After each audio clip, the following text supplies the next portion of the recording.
Is Turkish really an easy language to learn? Muvaffakiyetsizleştiricileştiriveremeyeceklerimizdenmişsinizcesine. That is Turkish for you. No, I'm just joking. This is the longest Turkish word in existence, and it's never really used in day-to-day life.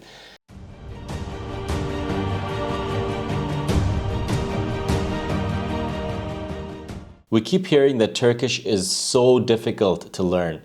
So in this video, I want to explore with you that is Turkish really that difficult? And do we really need to know this language to live here as an expat? And how can you learn it? I want to share with you my experience also about learning Turkish, how it was for me, and share some helpful tips for you as an expat, as a newcomer to Turkey, or if you're thinking of moving here, then this video will be definitely helpful. So, my story. When I first came to Turkey, I absolutely had zero language, Turkish language, not a single word I knew in Turkish. So it was a completely blank slate dropping into the country.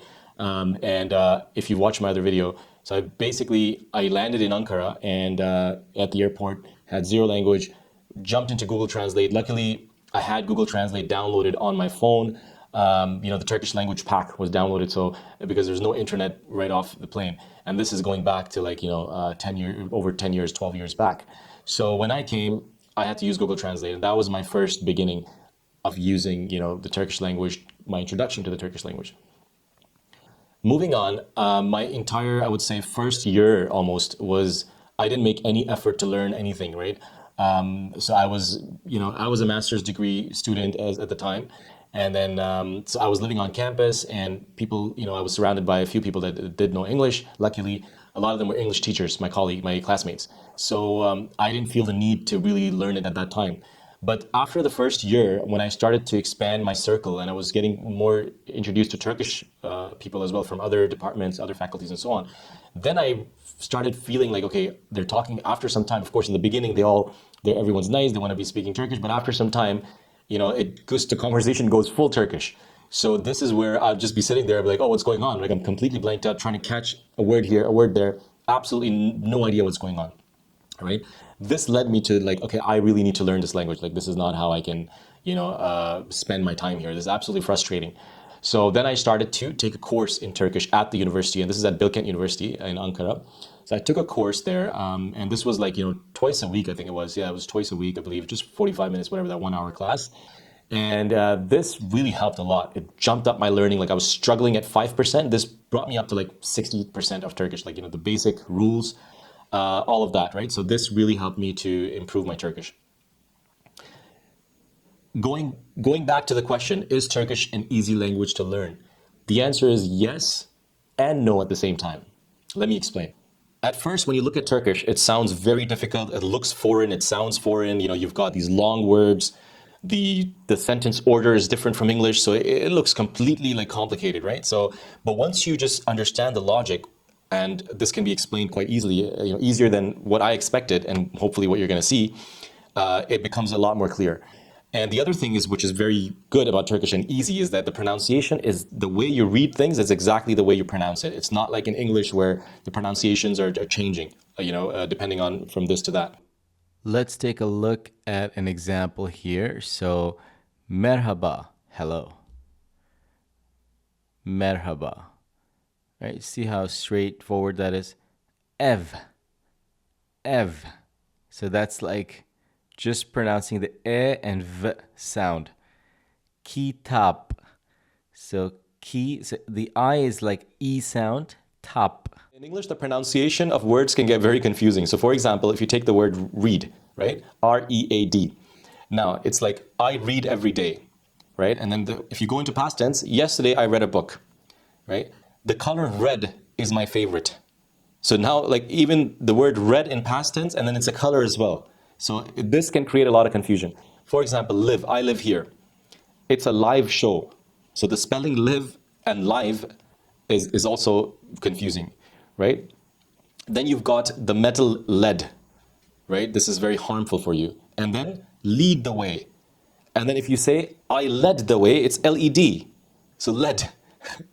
Yeah, so this can get very, and then if you have LED lights, then it's spelled out LED. But in Turkish, LED is like LED. You know, they say LED ışıklar, and that's the only. It's very literal, right? So there's tons of other examples as well, like wind and then wind the clock. But in Turkish, the pronunciation is exactly the way it's written down. That's how it's pronounced. So there's no confusion, like at all, in terms of when you're teaching and learning Turkish. There's no exceptions. It's just exactly the way it is. Also, Turkish has no gender, in terms of their, there's no gender for objects and things like that, right? So there's no, even for people, actually, there's no gender. So there's no he or she. Everything is like, just it or that, right? For example, it's o in Turkish. The grammar is very clear, as I mentioned. Okay, so now I'm going to try to explain to you the grammar of Turkish, basically. Let's get ready to rumble!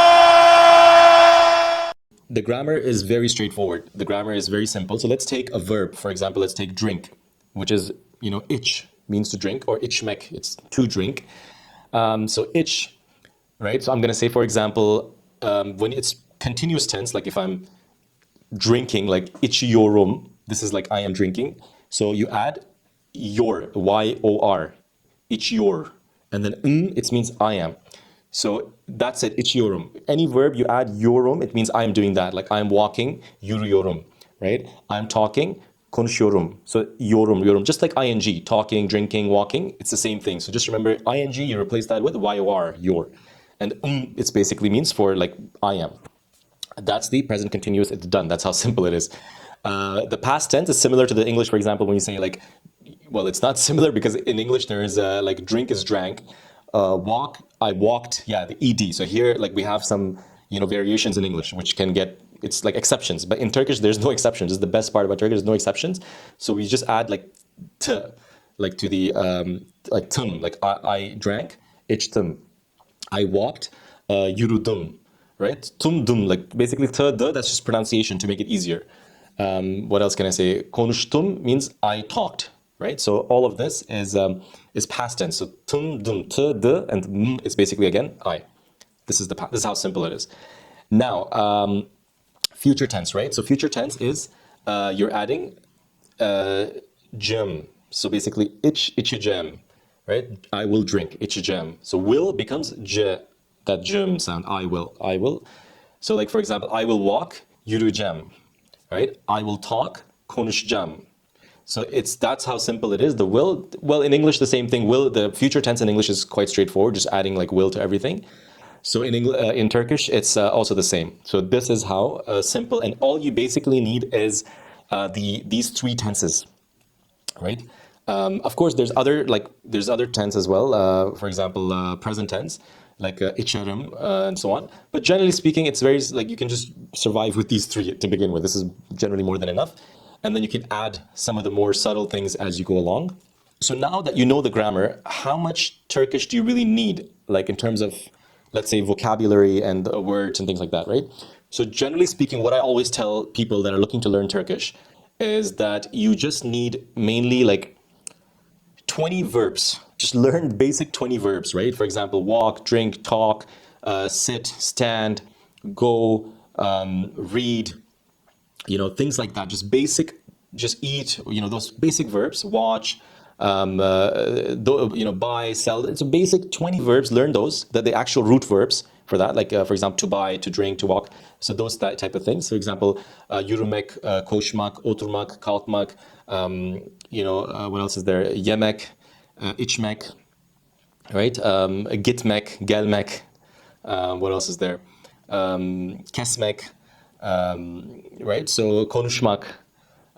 So the spor yapmak basically to do, right? So basic words, really basic, 20 to 30 verbs, let's say.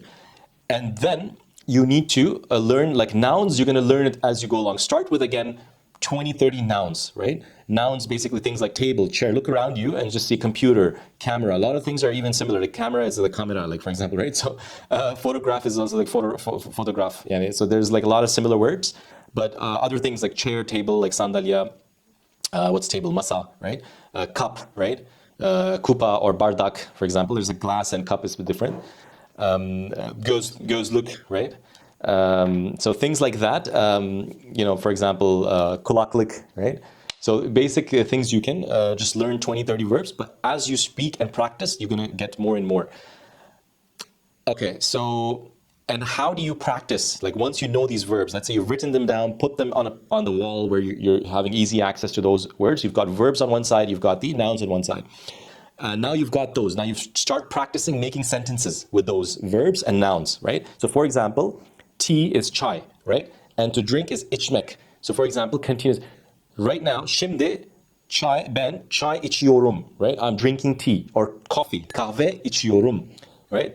Ben oturuyorum, I'm sitting right now. So just try to make sentences out loud. Don't do it in your head. I know some people think, oh, I'm just gonna, practice in my head. No, it doesn't work. Language is all about verbal, actually putting it into practice really. So even record yourself, I would say. Try to put the camera on, record yourself, and actually try to make 15, 20 sentences. Firstly, right, in the beginning, the first week, first 2, 3 weeks, right? As you go along, and depending on how much time you put in, now you start with getting an instructor where you're going to be having conversation practice by just, simple words, simple sentences. So you can use a platform called Preply. Again, this is not sponsored, but maybe they can sponsor me later on. So use Preply where you can hire a Turkish teacher for a very good price. Like you can just pay $50 a month, for example, for a couple days a week, and each class will be like 30 minutes, right? So this is, everyone can spare this much time, I'm thinking, right? So this would be key as a language teacher, I'm telling you, someone who has a master's in linguistics and teaching languages, basically, right? So this is, and of course I know multiple language myself, and I've learned languages, so I would advise you that you have to practice it. You have to speak it by practicing. And you can also do like thematically as well, and your teacher probably will explain this and will hopefully do this. So thematically means like greetings, firstly, like hello, how are you? Then ordering food, shopping, asking simple questions like, what is this? How do I go there? Where's the bathroom? Where's the metro? How can I reach there? How can I do this? Things like that, if you can learn. I don't understand. How can I say this? What does this mean? So those key kind of sentences will help you as well in getting your Turkish moving along as well. Another positive aspect of learning Turkish, and even in Turkey especially, is when you speak Turkish to a Turkish person, right? When you're basic Turkish and your accent is like very off, but Turkish people, they will just be like one word, like nasılsın, like merhaba, how are you? And they're just like, oh, wow, your Turkish is so good. Your Turkish is better than mine. They always say, benden daha iyi Türkçe biliyorsun ya. Your Turkish is way better than mine. Look at this person. So they get really, they're so motivating. Whereas like if you go to an English-speaking country and if you speak English not correctly and your accent is off, they're just gonna be like, huh, what? What do you say? Or they'll laugh at you. But in Turkey, it's so helpful in that sense that it boosts your your motivation. And this is so helpful.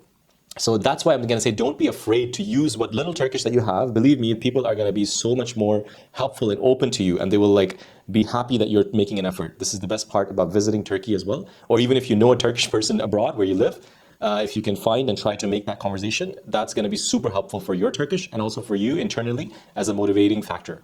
And that's it, guys. Thank you for watching. Don't forget to like, subscribe if you found this to be useful.